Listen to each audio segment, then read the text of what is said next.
What if you could do potentially dangerous but essential tasks absolutely risk-free? A group of Ford workers are flying drones around their factory to do just this.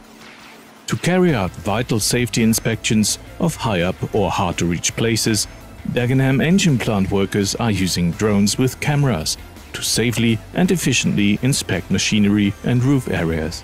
We wanted to take the risk of these inspections away from the employee. By using a drone, we can do that. Previously, staff had to climb scaffolds to check 40-meter-long overhead gantries. Now, maintenance staff can zoom in on each area with feet firmly on the ground.